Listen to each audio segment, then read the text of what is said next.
Gaming is in an interesting state. Let's talk about it.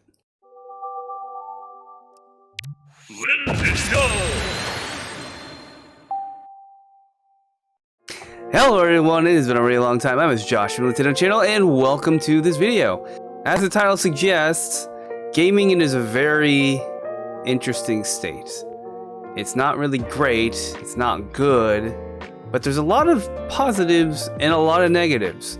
I kind of want to talk about several reasons why I think they are in this really interesting state. It comes with a lot of, the developers and the publishers, the big guys, the big companies who make the money, i.e.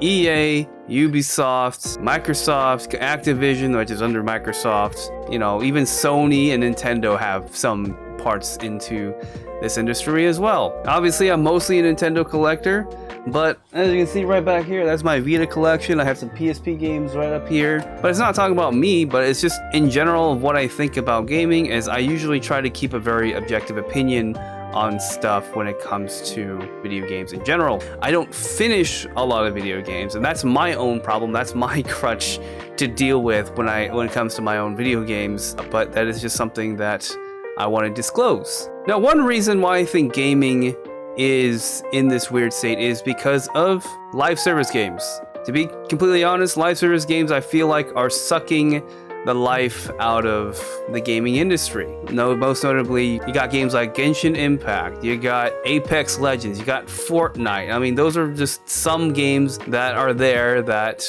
are like gacha, or games that rely on your playtime, and they rely on you to keep playing the game. They keep giving you more content, more stuff to play, and while that is good to do for a game, it's not exactly a great thing per se, because it just tries to keep you to come back, suck you back in, and spend all your money. And that's, at the end of the day, that's what the companies, what they want to do, is to have your money. But at the end of the day, the service has to be good.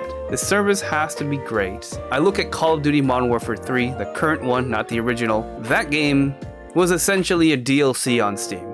You just bought it through the Steam store as a DLC. And that pissed a lot of people off, because to be completely honest, it just looked like they were just really lazy to make a game. Like, come on. I'm sure there was much more to it, but like, you look at that game and it's like, well, most people would just play the free Warzone or play some other stuff, and they don't really do anything else. It's like, I remember back in the day when you played Call of Duty and you go into the multiplayer, and you also had single player, you also had the 4-player co-op experience, which is mostly zombies, but sometimes you had like Spec Ops and stuff like that. You had other things that you could do in the game. Granted, yes, it was a more linear experience back then, but the hours and hours that you spend in the game, that was a good thing. Yes, they did have DLC and season passes, but that was only for like a one-time thing when they were making new maps.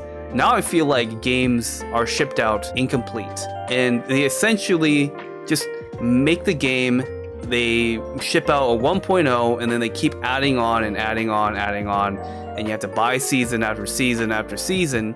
I mean, obviously, you got World of Warcraft and some of the MMOs, but those were designed for that, right? It's like, expansions like that are fine because they're meant as MMOs. You know what you're getting into, but they're not predatory where they're like, oh, get your microtransactions so you can roll a gacha, so you can get a super rare JPEG on your team, Now, it's gotten to the point where basically a lot of games have been infected by that, I mean, Nintendo's come out with their online service, like the Nintendo Switch Online was essentially, you pay for a membership and then you get more older games that you can play online. And then they also added booster packs, booster courses. But the thing is, that's extra content and that's fine. But that's the one thing that we were kind of like not hoping for, was that they would, produce a Mario Kart 9, an original Mario Kart game.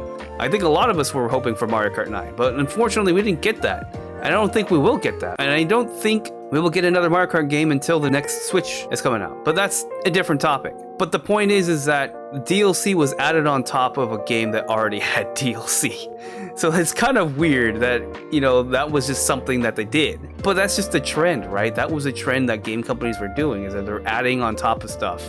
adding more stuff, changing the game. In some cases, they changed the game completely, like Rainbow Six Siege, where like they just kept going on with seasons and they kept adding new characters and they kept adding more stuff to this game. And I'm like, this game has been out since 2016. No, 2015. I remember when that game came out. I was pretty excited for that game. And I thought it was just like more of a complete game.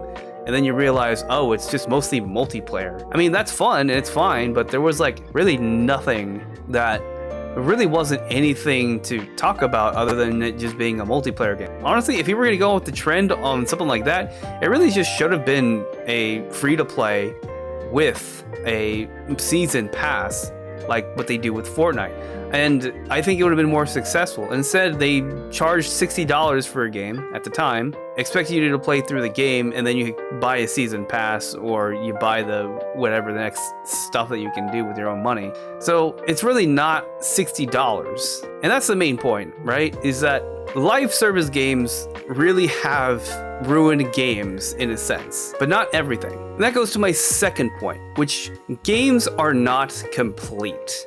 As I stated earlier, like with live service games, a lot of games just aren't complete. And games just in general should at least give out something to make it so where games can be finished. Now, obviously live service games will not try to be finished. It won't be a finish because it's a live service. It's a service that they want to give out. But even games that have a completion don't really have everything up to scuff, right? It's like I look at Cyberpunk 2077, for example. That was a game that was incomplete. I think that's the prime example of a game that was incomplete when it launched, as there were a ton of bugs. The story was good. The bugs were there, and there were a lot, and that bogged the game down a lot. Also, there was missing content that was there. But eventually, they figured things out, they got it corrected, and they made a good experience, and even had a better DLC that comes out. So DLC is not all bad if you're willing to go along with it and play it. And there's another part of it of not being complete is that most games, when you put in a disc or a cartridge or even you just download it, it always comes with a day one patch, because for the most part, most games when they ship out aren't finished or aren't completed with they have bugs and they needed to finish after they went gold.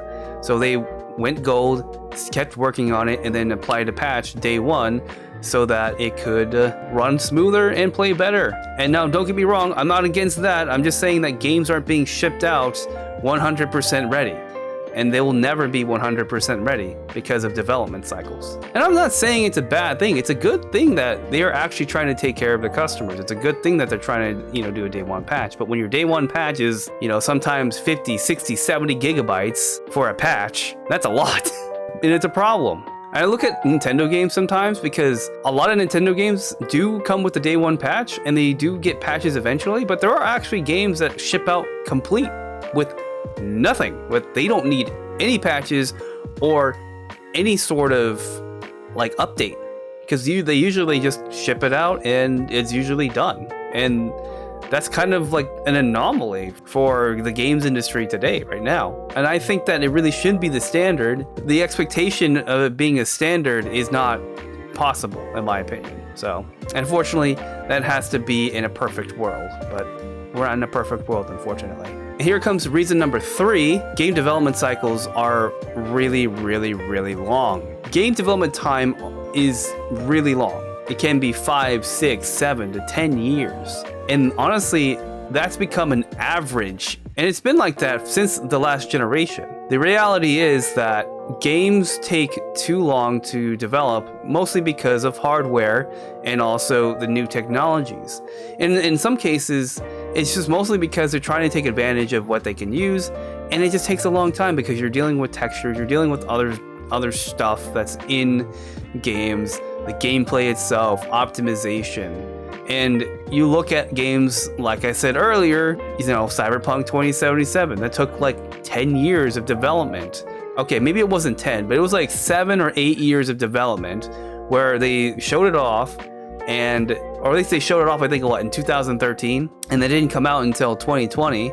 and they promised it was going to be on the last gen systems at the time, PS4 and Xbox One, but their ambition kind of went a little too high, and then it kind of ended up going on to the next generation of systems. But that's a different story, right? The main focus was that it just took a long time, and the average game back then was probably 3 to 4 years. Call of Duty was like a 2-year life cycle. Now requires 3 to 4 years per game, and they're rushing the game out, which is why Call of Duty Modern Warfare 3 basically had to be rushed out, because the other games were just not ready, that they were developing and they were making. And I also look at Nintendo. Nintendo also holds the same issues. Metroid Prime 4 has been in development since 2017, or even longer than that. When they announced Metroid Prime 4 back in 2017, it is now 2024, and we've heard virtually nothing outside of the 2019 update where they said they restarted development through Retro Studios. And the hope is that they're going to launch it either this year or next year, whenever the next Switch launches, but that's a different story. And the reason why I say that, the development cycles is long is because I can look at my PS5 collection, and there really isn't as much as there is in PS4. But it also comes with another issue on top of that.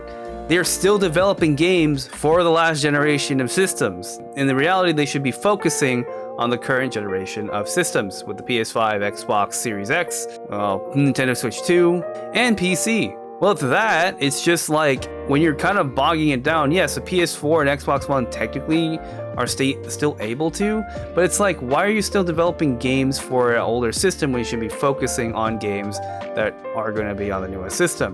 Now, I look at games like Persona 3 Reload, that still was able to be on the older system like PS4 and Xbox One. Now, granted, it's not a super powerful game that you don't need it to be on exclusively PS5 or Series X or PC, and I understand that, right? But the fact that it's still on there and it's 2024, we should just only be focusing on games that are on the current system. And I will talk about my final point here about the weird state of gaming, is the focus on remasters and remakes. I mean, over the course of the last generation, honestly, a lot of games have had remakes and remasters. I mean, that is good. That is a good thing, so that we can get ports of these older games onto newer systems. But at the same time, why? I don't know. Don't get me wrong. I love the ports. I love the old games.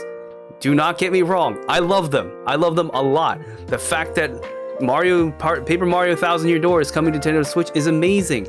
For a game that's stuck on an older platform, I'm glad that we're getting a remake, but I feel like some games that were stuck behind, you can still have access to through the PC ports, through, backwards compatibility, through digital ports. Now, not everything is going to be that way, but I feel like there is a focus on older games getting a remake to be played on newer systems. And I wouldn't say that would bog it down, but I would say that kind of limits the new stuff that wants to be out, the new projects, the new games that want to be pushed out. Like, another example would be the Resident Evil games. So they had a remake of 1 and 2 and 3 and 4. What are they a remake? 5, 6? A lot of those games have already on the last generation of games. Do we really need remakes of 5 and 6? We already don't need a remake of 7 because 7's on the current platform and on the last gen platform. We don't need more remakes of those games. Now, if they do a remake of the remake of Resident Evil 1 without tank controls, that'd be an interesting remake to see. I would kind of be down to see that. Back on topic, if your library of games is nothing but remakes and remasters and barely any new games, that is a problem. Because that just means that there's no new originality, no new games, no nothing. Now, I think I'm going to end it here for today. I think my points kind of came across, obviously, in this video. And I'm glad that gamers are finally, choosing with their wallet. They're buying games that give a better experience, that, give a complete game, and also in general aren't getting into the predatory things that is live service stuff. So I think I'm just going to leave it there for today. So thank you guys so much for watching this video. I hope you guys enjoyed. Let me know what you guys think down in the comment section below. Also, be sure to like, subscribe, and ring that notification bell if you want to watch more of my future content. If you want to watch more of my other videos, you can click the end country right here. That is my why I never mod my 3DS video, so be sure to check that out. You can see some of my thoughts on there. Anyways, that's it for today's video. Hope you guys enjoyed, and I will see you guys in the next video. This is Josh from Lintendo Channel signing out.